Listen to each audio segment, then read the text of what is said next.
Hello, Virginia. Hello, how are you? Doing great. How you been? Good, thank you. We're having beautiful weather here. Here too, if you don't mind it being a little hot, but I'm staying inside, so I feel great and it's beautiful outside. Well, I find in those situations, like when I was in Florida, you keep your mind busy and it doesn't bother you as much. Plus, Yeah. I used to belong to this club by the beach where they had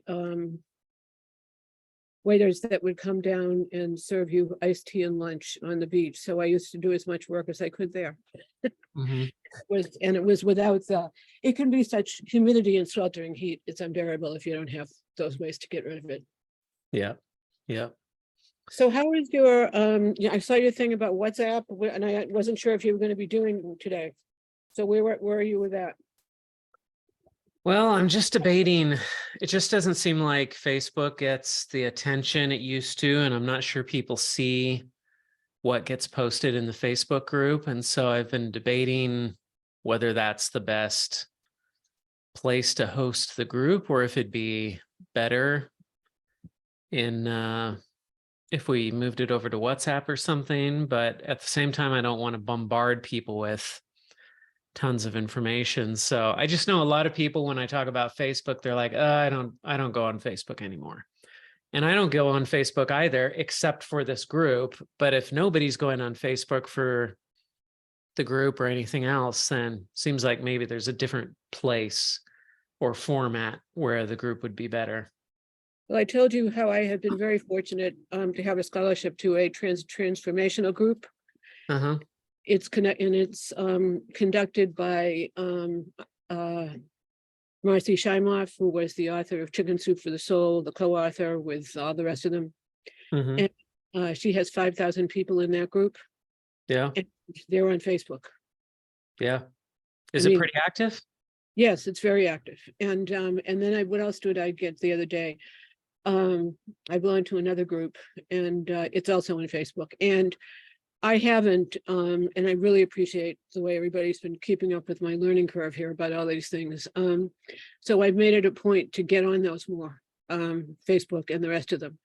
And on that, I'll let you know if what I see. Well, maybe I just need to get 20 really active Facebook people into the group, and so that's what you're looking. No, that's what you're looking for is 20, right? That's your.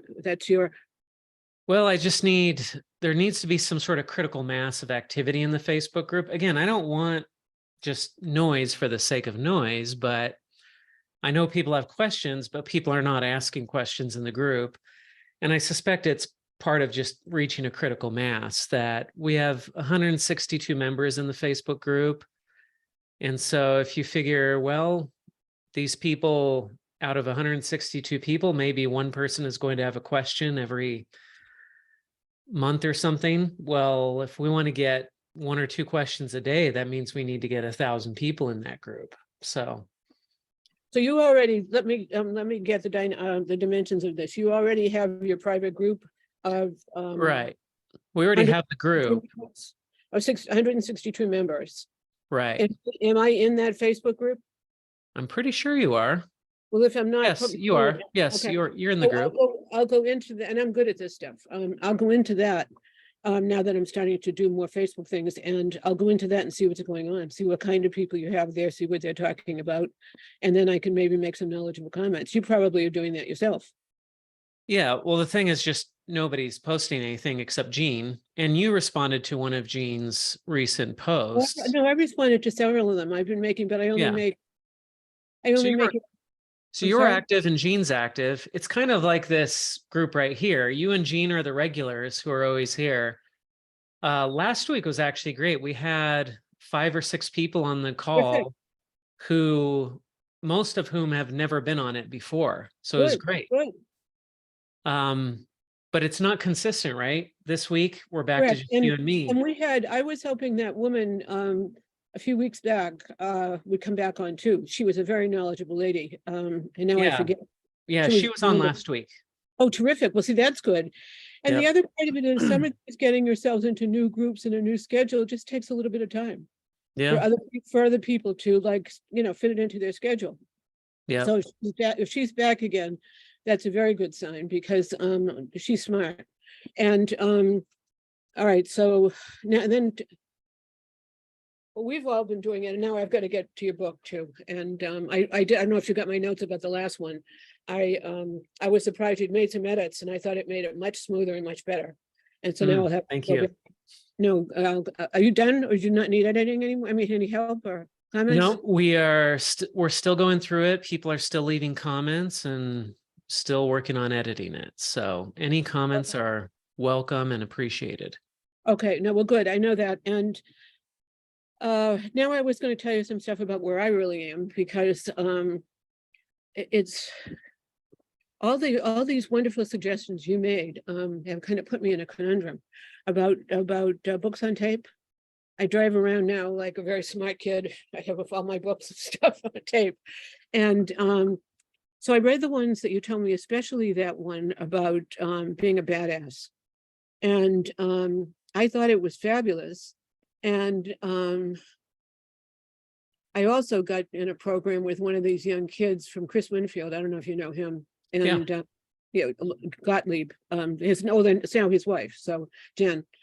And they had a thing on their program about, are you a badass or being a badass? And so I wrote down some things that I'd done, and all these young children wrote back to me and said, you are a real badass, you know?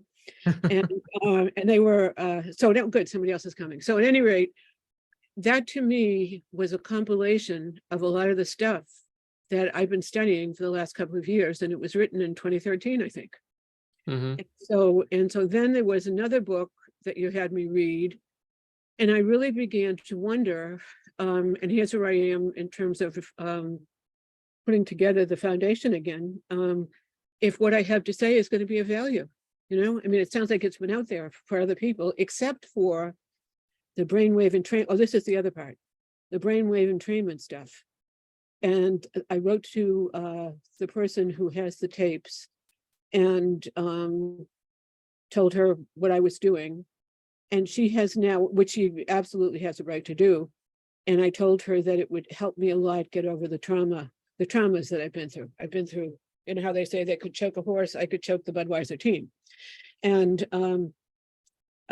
so then she has now put out, and her thing was gratitude, and she had all these tapes before about gratitude, and she's selling them for $27 to make the world a better place.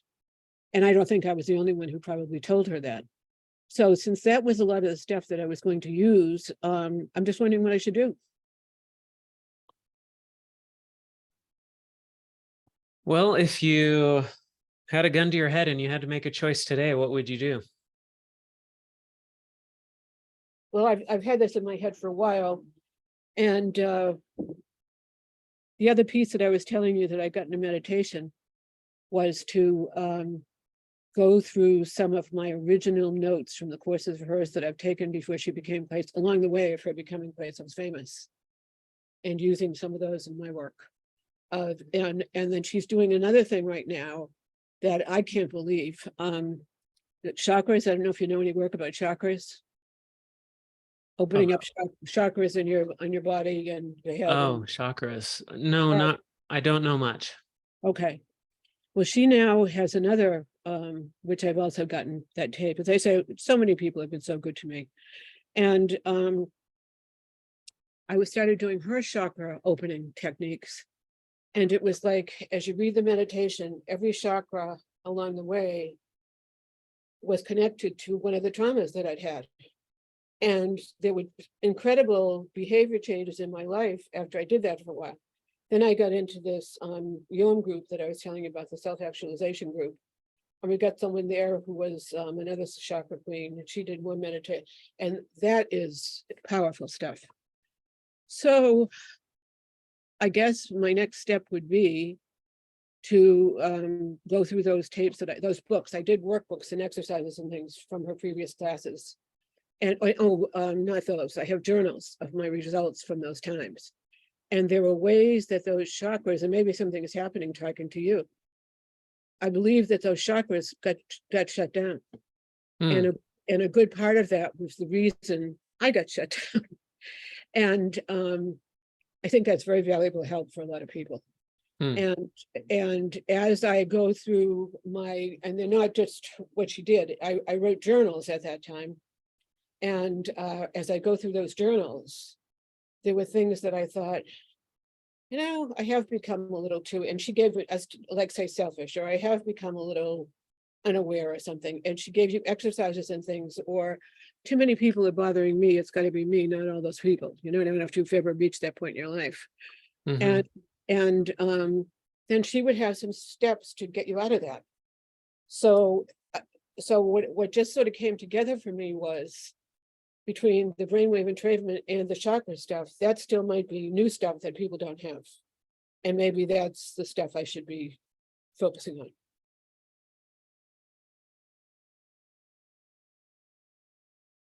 I don't know.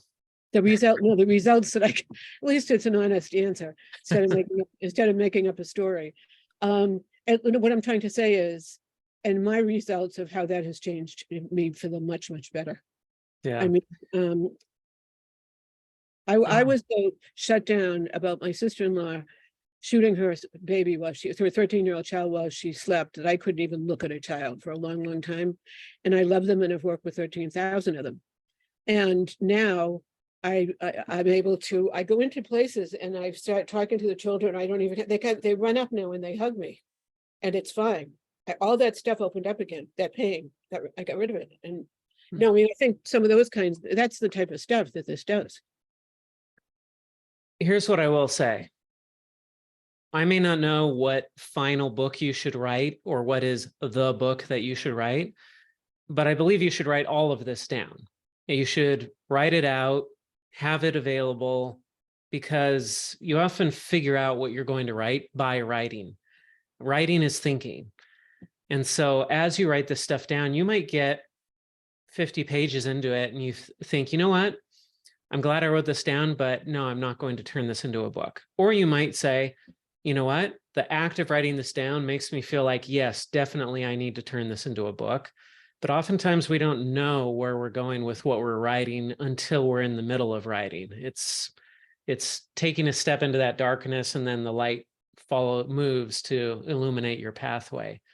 That's what I went through with my memoir about my daughter in China. Is I didn't know what I was going to do with it, but I knew I wanted to write it down. And once I wrote it down, then I realized, you know what? I want to try to get this published. So but I didn't know that when I started writing it.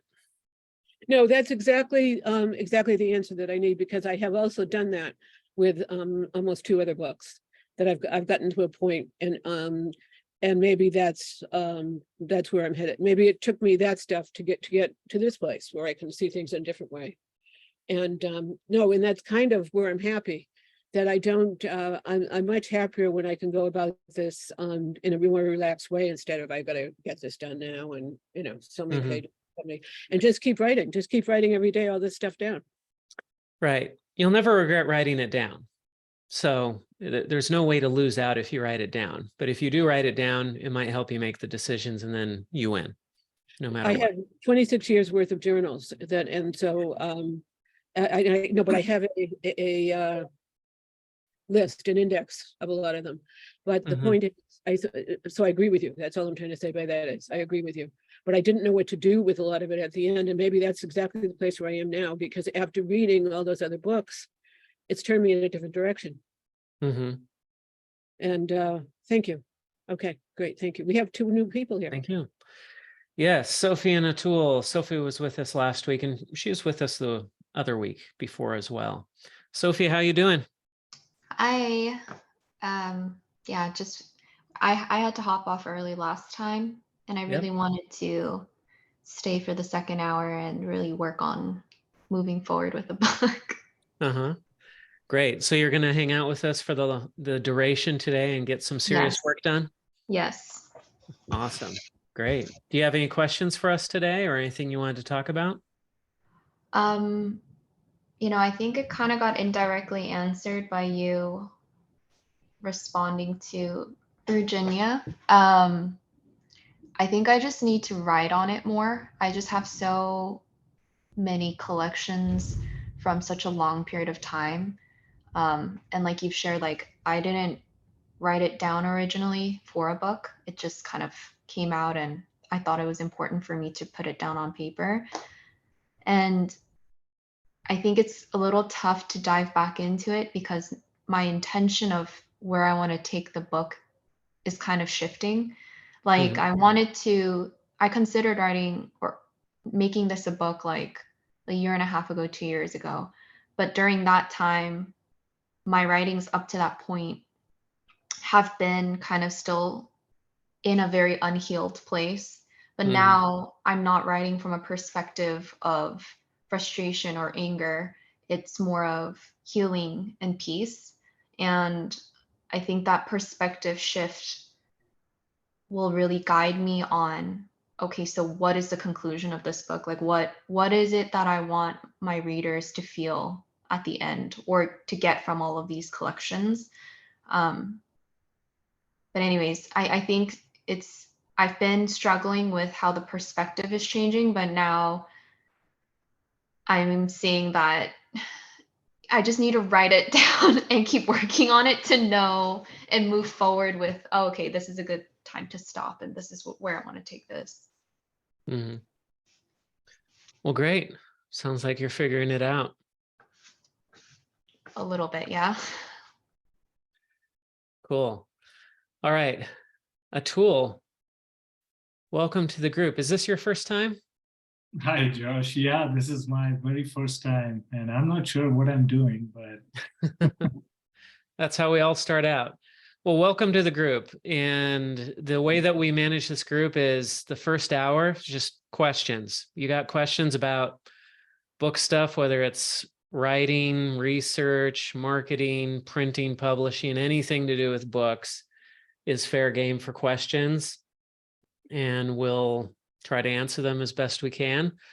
And then the second hour, we actually work together on our books. And it's all voluntary. You don't have to stay here the whole time. You can pop in, pop out, use it as you want. But I'm here for 2 hours every Tuesday to answer questions and work together with anybody on their books who wants to sit down and get the work done. So how did you join the group, and what motivated you to tune in today? I don't know. I can't remember exactly how, but I think something to do with, it must have been Twitter or LinkedIn, where you posted a message about what did you want to, you were looking for a name for your podcast, I think. And then I just sent you a few That's right. things, and that's when I think you responded with that. And I appreciate the opportunity. Not sure if I'm ready for it yet, but I definitely, just to give a little bit of my background, I'm basically mostly technical guy, and that could be my limitation because I can't think. I'm not very lucid in my imaginations. But I wanted to say, I always wanted to write a technical book, or at least start with some newsletter, travelogue, memoirs, or something. That could be part of my problems, that focus is, I'm just spread too thin. But those are some of the thoughts, and I just wanted to see if I can get something brushed off, better people around it. I just had a quick question, Josh.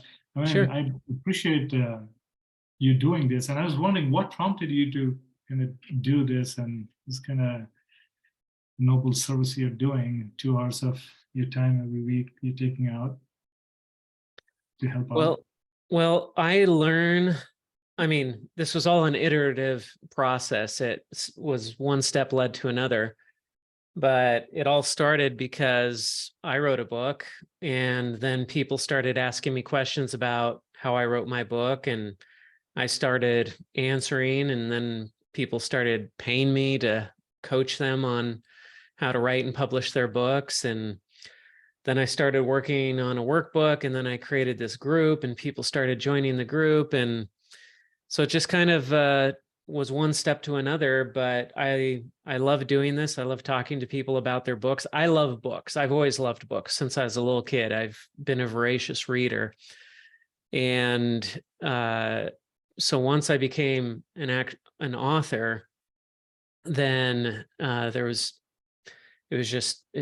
something I love, something that's in me. Books are in my blood. And so I do this free group, partly because I enjoy it, partly because I learn from it. It's also a funnel for paid coaching clients. I'm totally happy if people join this group and they never pay me a dime. That's totally fine. But 1 out of 100 people will come to me at some point and say, hey, I actually want to hire you for your services. So it's a marketing funnel as well, but I'm happy to serve the 99 people who never pay me anything and get that one person who does. It still makes it all worth it for me. But really, I would show up here and, well, I am literally showing up here, even though I'm not making money on it, because I enjoy it and because I get something out of it too. Every time I come here and I answer questions, it helps me to make the workbook that I'm working on better and refine it.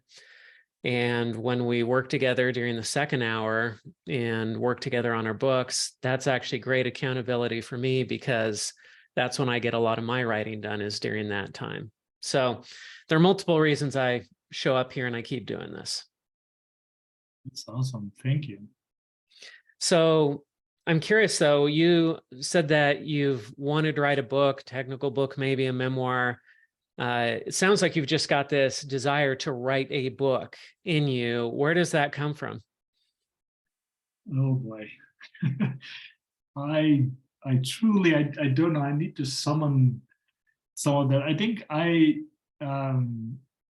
somehow I feel like book can capture some sort of travelogue, or any form of writing can capture the thoughts in a lasting way, and it just has a different audience. I think I'm not a very good, by any stretch of imagination, I'm not a very voracious reader at all, partly because I've always been involved with technical reading, which is more like a,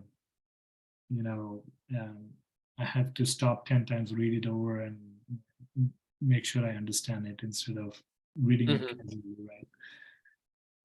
But that's what I feel is basically, there are certain things, way of expressing certain things, feelings, experiences, that if I can pen down,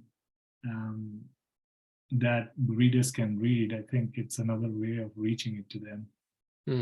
Is what I was thinking.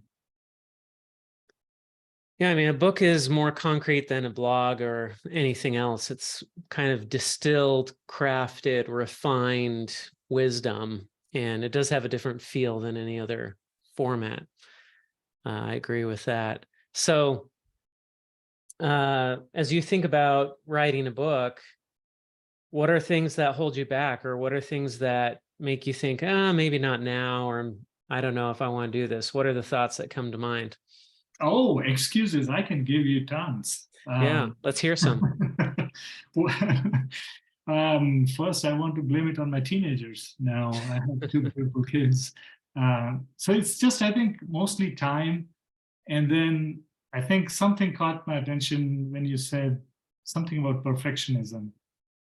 Yeah, that was today's newsletter. Yep. Yeah, I have bad tendency of that, and that makes me a bad starter. And it reflects in many other things too. But I want to improve that, and that's one of, I have my selfish motivations behind it, that I need to better myself and get out of that rut and at least do a free flow. And good enough is good, right? Didn't they say like perfectionism is the enemy of good enough or something like that? Yep. Perfectionism is the enemy of good enough.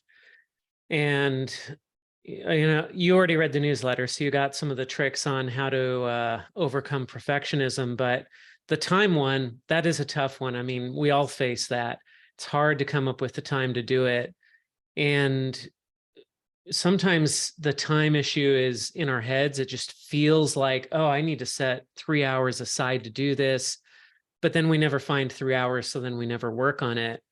So one trick I've used there is to say, I'm not going to block out 3 hours. I'm going to block out 5 minutes or 10 minutes or 15 minutes. and maybe just every morning or every evening, whenever I work best, but block out those 15 minutes and say, I'm just going to do 15 minutes. It's a tiny commitment. I can fit this in. And what I find is that people who block out the 15 minutes, they often end up working more. But even if they only get the 15 minutes in a day and they're doing 15 minutes 5 times a week, still that adds up. And you'd be surprised what you come up with after a couple of months of doing 15 minutes a day. Like, you can actually create a lot of content. Those are good points. I think that's one thing I need to learn is the one-shot approach doesn't work here, right? I mean, yeah, I got to iterate over and over in smaller chunks as and when I find time. Maybe that's why I was thinking a good place to start would be work on a newsletter. It's technical in nature. It's smaller. It's concise. Maybe it'll force me to kind of draw some boundaries and then work from there and get towards a book. But it seems like having the book, right? I mean, I don't want to take away a lot of time, especially with other folks who might have, and I might learn as of those questions too. But I was wondering, what is a general process of writing a book? I mean, is it like you have a blank canvas and you start jotting things down, you revisit, you realign, you have certain thing in mind before you start, and then, because I've heard both ways, right? I mean, you need to start, but do you have like an end goal in mind and then you sort of work towards it, or how does it work? Yeah, well, it's a great question that everybody asks. And where people often make a mistake is they dive straight into trying to write a book. They sit down with a piece of paper or a tablet or a blank page on their computer, and they say, okay, I should just be able to sit down here and start typing out my book. And that's not how books come about. Hardly anybody sits down and just starts writing a book. It's usually something that gets researched for a long time. You collect lots of notes, you jot down ideas, you say, oh, I've got this idea. I don't know where it's going to go in my book. It's just something that I think should go in my book. Or maybe you don't even know what book you want to write, but you think, I've got this idea and I want to put it in a book someday. And still, you just write that stuff down and you start collecting notes. I've shown this, let me find, I've got an example of a book I'm working on right now. Let me pull this up. Let me find it first. So that's interesting you say that, Josh, is because if you're writing a sizable amount of pages or volume of the book, you will have so many notes. How do you structure it or organize it? Are there tools which is better than others which can help you get back to it and sort of chronologically, or help in putting those together? Those are the harder things. Like if 6 months down the line I'm trying to find a note I wrote before, I mean, probably I may not be able to find it at all, or I may miss it completely. Yeah, different people have different ways of organizing their notes. So Ryan Holiday is a famous author, and he writes notes on 3x5 cards. So he has a very physical process. And he actually has a large box, plastic box, that he puts 3x5 cards in. And as he's doing research, if he has a thought that he wants to go in a certain book, he'll write it on a 3x5 card. Sometimes it's one word, sometimes it's a quote, but he'll write it down, he'll put the reference on there, and then he'll organize that in this box of 3x5 cards. Then when he's writing his book, he can find these cards and pull them out and say, oh yeah, I've got this quote, I wanted to use this, and this is where it's going to go in the book. I tried that. It doesn't really work for me. I've got to be all electronic. Everything I have is in Google Docs. And so I'm working on a fiction book now, and primarily this group is focused on nonfiction, but this principle is the same thing. So this is a Google Doc I have for a fiction book I'm working on. But if I scroll here, let's see, I've got 36 pages of notes. Like this is just notes. I mean, I've kind of got an outline going here, but like all this stuff here, these are all just like notes. And some of these are a couple of words. Some of them are like dialogue between people, and I don't know where it's going to go or fit in. But I just thought, oh, I have this idea for like this conversation. So I'm just going to write that down and I'll figure out where it goes later. And so I've just got all these different notes here, and it's just a big mess. But then what I've started doing recently is I started writing chapters, and I'm going and I'm grabbing notes and I'm putting these into my chapters. So I've kind of got an outline of the first book, and I've got multiple books in this series. And so I'm kind of putting it in here. So now it's starting to actually make its way into more of a normal book format. But then, I mean, I confess, I can go ahead here to like book 4, book 3, book 5, and I've got notes that I'm putting in there, and I need to organize my notes into those books because I already know where a lot of it will go. But for me, I'm doing this with business books as well. I'm just jotting down notes. If I'm reading another book and I think, oh, that's something that will go in my book, I want to quote that, then I'll put that into a Google Doc with a bunch of other notes. So at the beginning, it's just a big mess. Eventually, I start to say, you know what, there's kind of an order here to these things. I think I want to talk about this first and this next and this next. But that seems to sort itself out pretty well as I get all those notes into the document and my thoughts start to come together. So now that's one way of doing something. Another way is, let me show you something else. Okay, sorry, just a quick question. Do you, when you Yeah. take notes, do you predominantly only take written notes, or are there audio clips, video clips, pictures, and such as well? Whatever works for you. I just do written notes, but I really love writing. And for me, writing works for me. But there are other people who record lots of voice notes, or they're doing little videos of themselves or something. So whatever system works for you, there's no best way. So let me share this too. So this is several years ago when I started doing coaching, and I was doing coaching about thought leadership and personal brand. And I started, the more I thought about this and the more I worked with my coaching clients, the more I started to think, you know, there's kind of like a system here, or a formula, or a set of steps, or there's something here that I can walk people through. And so I started building this out, and I came up with these 7 systems of influence. Now, I didn't come up with them all at once. I came up with like the first 3, and then I like the idea that, okay, if you're going to influence somebody, you need to have a vision of what you want to accomplish or what the goal is. And then I thought, well, you need to know like who you are and what makes you the person to do this, to influence this group of people or this individual in this way. And so that brings us to the audience. Who is the audience? Who am I really talking to? And then we start talking about creating content and so forth. The point is that over time, I came up with these systems, these 7 systems. Now, for some people, it might be a formula, might be a set of steps. It could be, there are lots of different words you could use to describe your thing. But for a lot of people writing nonfiction how-to books, they have some sort of thing. So Stephen R. Covey had his 7 habits of highly successful people. And just looking around at other books I've got here. I mean, here's a book on how to write a book proposal, and there's a set of steps in the book about how to do that. There's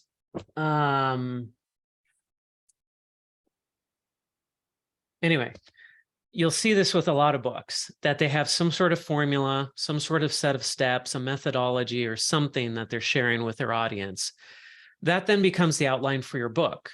So for me, I'm working on writing a book called The 7 Systems of Influence, and these systems form a natural outline for my book. So maybe in your case, if you're writing this technical book, maybe there's a set of steps, maybe there's a formula, maybe there are certain things people have to do in a certain order. That becomes a natural outline for your book. Does that make sense?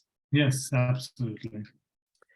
And what I really find helpful, or what a lot of people find helpful, is to find what I call a hero book, a book that's similar to the type of book that you want to write. So for example, with my 7 Systems of Influence, I could use the 7 Habits as my hero book. I'm not going to copy the content of the book, but I can look at the 7 Habits and say, okay, how did he organize his chapters? How did he structure his book?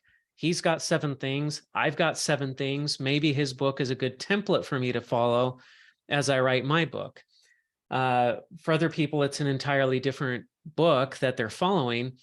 And maybe you have multiple hero books. Maybe you say, well, I like how this book does this, but how this book does this other thing. And if you find a good book and you say, you know what, I would like to write a book like this, except it would be on this topic, or except it would be different in this way, that's a good hero book that you can turn to when you have questions about, gee, how do I structure this? How do I put all this information together? Go look at your hero book, and maybe you'll get an idea from it as to how you want to put your own book together. This is something we talk about a lot in this group. Okay, great points. Thank you.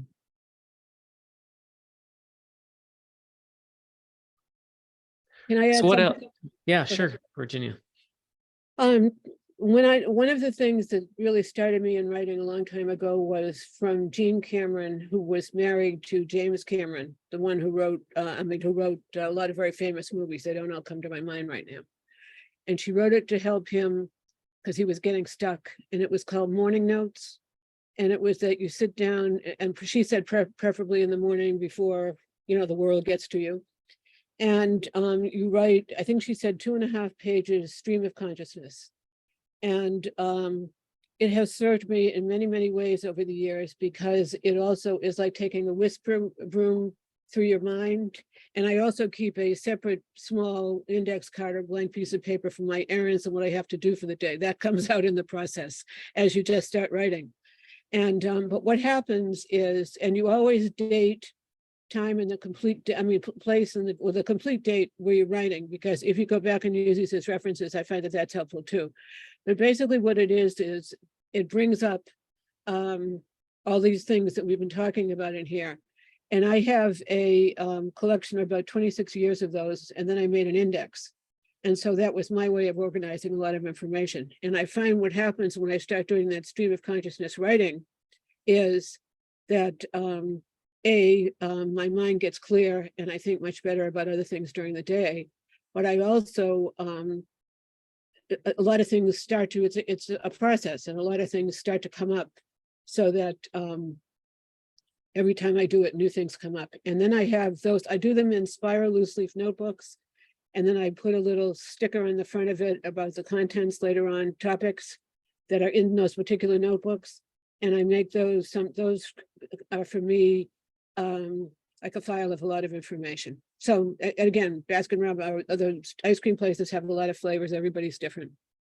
No, that's great. Thank you, Virginia. So I was wondering, Virginia, when you write those, you said you write those thoughts first thing in the morning. Are those for a particular thing in mind, like a goal towards, or you're writing a book, or it's just general thoughts and which are more subjective and you just pen those? No, they are goals for writing a book. And I have found over the years, though, that it helps me in many other ways. And then I have followed her. She had The Artist's Way. That was the book a lot of this is in and described about doing. And Avatar and those kinds of movies. Those are the movies that he writes. I didn't find that out until later, that she wrote this process when he was stuck. Wives don't always get credit for that kind of stuff. And so at any rate, I did it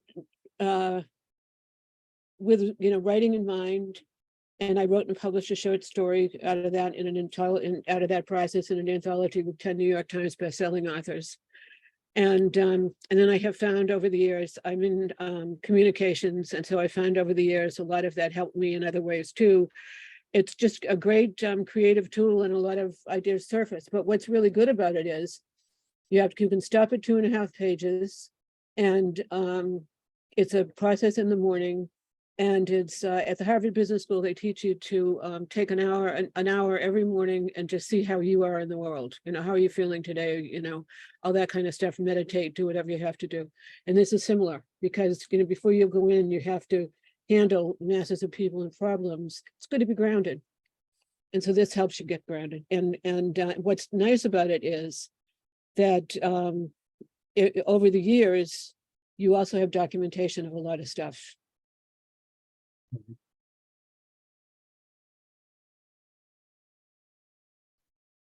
Well, hopefully that's some helpful information, Atul. Also, have you had a chance to download the workbook yet? I have not. Is there Okay. a place where I go to do that? Or Yeah, there's a link. Let me put it in the chat here right now. Okay. Yeah, if you go there, it will ask you to download your own copy, and then you get a copy of the workbook. It's just a Google Doc, so you can type in it, you can do whatever you want with it. I see. Okay, great. Thank you.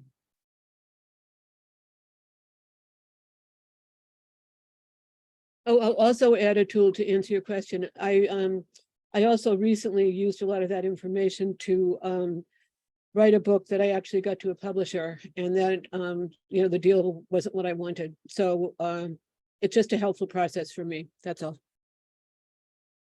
Great, thank you.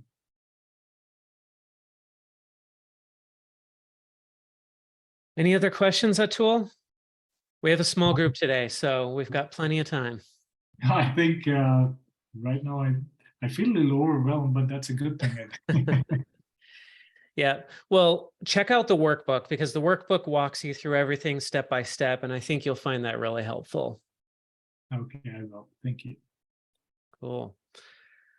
All right. Virginia, Sophie, any more questions? If not, we can go into our working session early. That would be fine with me. I think we talked about this a couple of weeks back about the different routes to publish. Mm-hmm. Would you be able to refresh on if we do go on the self-publishing route, but also, I guess, from your experience and what I've shared, which route you recommend, or is it just personal preference? I definitely have recommendations. So, so there are 3 types of publishing, basically. You've got traditional, hybrid, and self-publishing. For 99.99999% of authors, self-publishing is the way to go. Traditional publishing only makes sense for a tiny sliver of authors. And the reason why is, number one, traditional publishing is slow. It takes 12 to 18 months to get your book in print after you finish your book and turn it over to the publisher. So if it takes you a year to write your book, then it's going to be another year and a half after that before your book actually gets out there. So it's a very slow process. Second, you lose control of your book if you go through a traditional publisher. They buy your book, they own your book, and that leads to arguments about cover design, about the title of the book. And third, once even you give up, everybody wants to get a publishing deal, mostly because they feel like, oh, I'm going to get a bunch of money, I'm going to be with a big publisher, and they're going to make my book famous and get it out there. The truth of it is, they're probably not going to give you any money up front, or they might give you a little bit, like $2,000 or something, which isn't going to cover the expenses of writing the book. So advances are very small these days. Second, they're going to take control of your book. And then third, they're not going to do any marketing anyway. So when you get to the end of it, they hand you your book and they're like, here, we printed your book. Now it's up to you to go out there and market it. So you get to the end of that process, you're like, wait, so you guys take all the money, you don't really give me anything, and I've lost control. And now I'm expected to do all the marketing myself. Yep, that's pretty much how it works with traditional publishing. So why does anybody use a traditional publisher? Well, blockbuster authors, it's great for them because it makes it very easy for them to get a book out.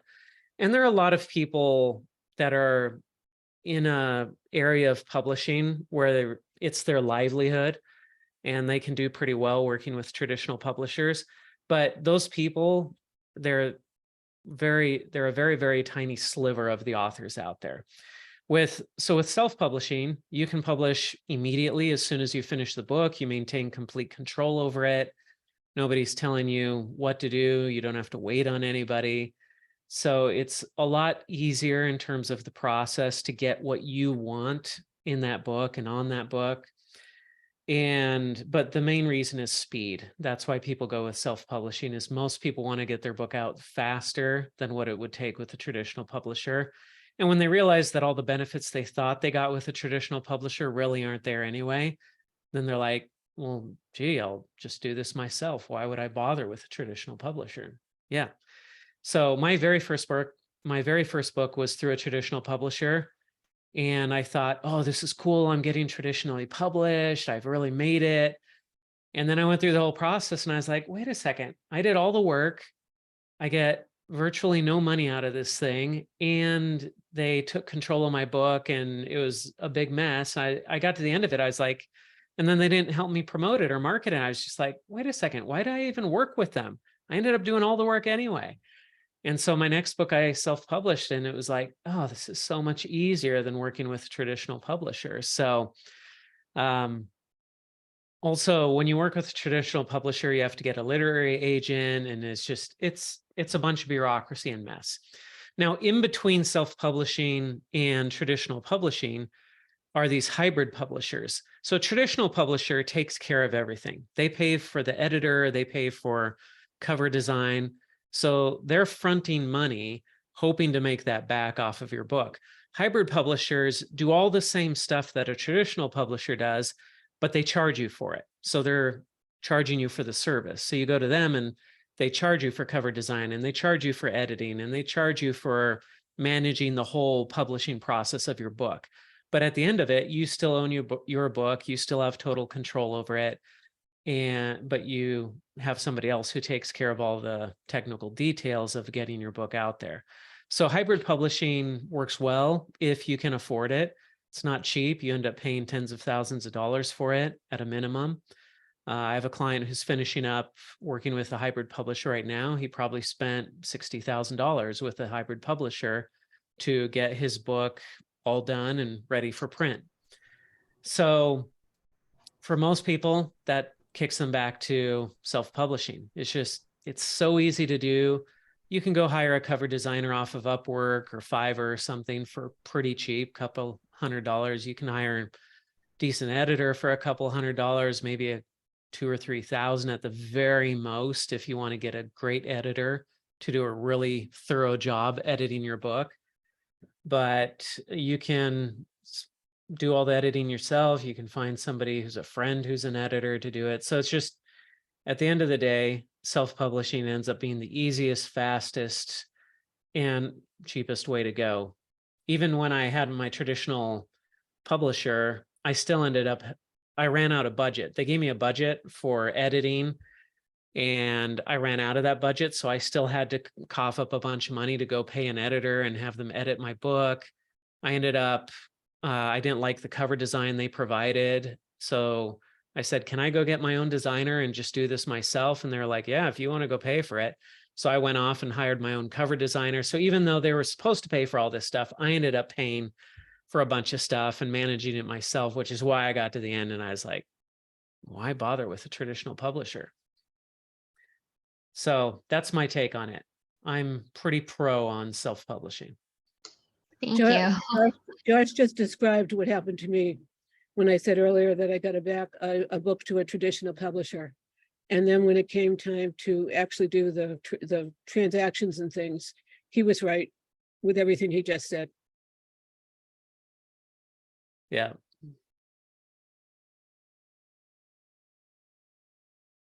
All right, Sophie, any other questions about that? No, thank you for sharing the whole process. I was kind of scared I was gonna go through like a big, like, I don't know anything about publishing or writing a book, so I just didn't want to go down the wrong path. So I appreciate your experience with it all, because it saved us like 2 years. So Right.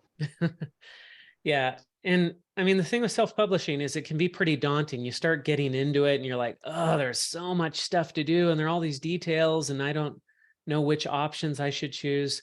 Well, that's why we have the workbook. That's why we have this group. We make it easy. We can answer all of those questions for you. So you don't need to worry about all those things that you have to take care of with self-publishing, because we're here and the workbook's here and it'll step you through it. It'll make it as easy as possible. It's still a lot of work, but it makes it a lot easier. Okay, we ready to go into our work session then? If there are no more questions. All right, so once again, the way this works is we just all go on mute and we're working on book stuff, whether it's writing, cover design, research, whatever you want to be doing. And you don't have to stick around the whole time. There's no attendance here. It's just we're here if it helps you to be here with us working on your book. Definitely helps me to get stuff done. So I'm going to be working on one of my book projects as well. If you have a question in the middle of this working session, that's fine. Just unmute yourself and start talking. I'm right here and we can answer any other questions that might come up in the middle. Don't have to worry about bothering anybody else. If they don't want to listen, they can turn down their speakers so they don't have to hear anything. So, all right, with that, we'll all go on mute and we'll just get into it. And if you need to drop out at any point or right now, that's fine. You can just drop out whenever you need to. You don't have to say bye or anything like that. So, all right, I'm going on mute.